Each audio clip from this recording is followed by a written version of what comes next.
आज हम BA part first प्रथम प्रश्न पत्र में तथ्य संग्रहण के सार्वजनिक प्रलेख की बात करेंगे। तो इसमें सरकारी और गैर सरकारी संस्था के द्वारा इन्हें तैयार किया जाता है और व्यक्तिगत स्तर पर भी इनको एकत्रित किया जा सकता है।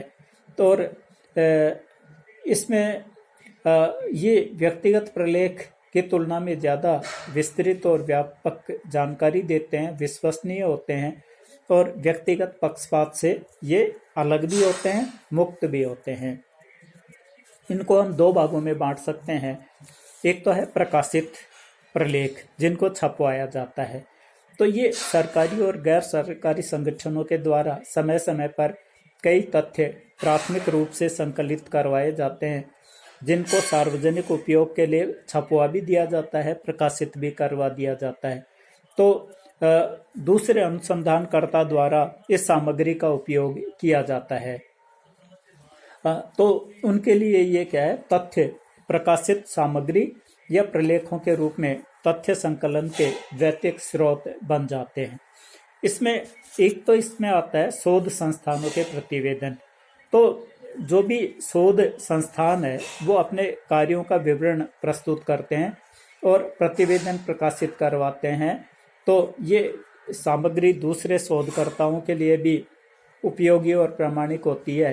जैसे टाटा समाज विज्ञान संस्थान, जनजातीय अनुसंधान संस्थान, राष्ट्रीय शैक्षिक शोध तथा प्रशिक्षण संस्थान, समाज विज्ञान शोध परिषद, राष्ट्रीय व्यावहारिक आर्थिक शोध परिषद।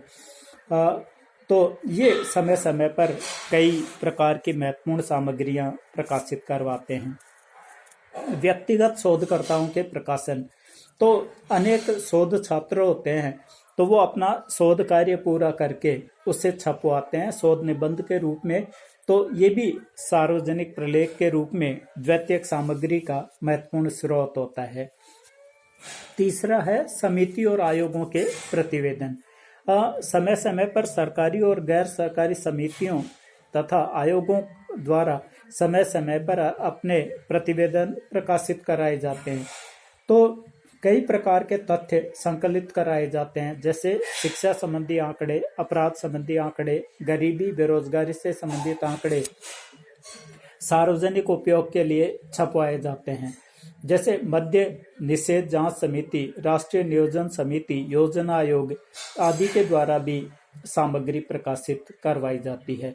तो इनके आधार पर समाजशास्त्रियों ने अनुसंधान या अध्ययन कार्य किए हैं। जैसे IP देसाई ने जो अपनी किताब लिखी थी some aspects of family in महुआ, तो इन्होंने संयुक्त परिवार पे अध्ययन किया था और जनगणना रिपोर्ट के आधार पर ही ये किया था। और जैसे भारत सरकार भी हर साल, जैसे भारत 2019, भारत 2020, भारत 2021 इस तरीके की एक बुक का प्रकाशन करवाती है, जिसमें भी एक तरीके से क्या है कि महत्वपूर्ण जानकारियां उपलब्ध हो जाती है।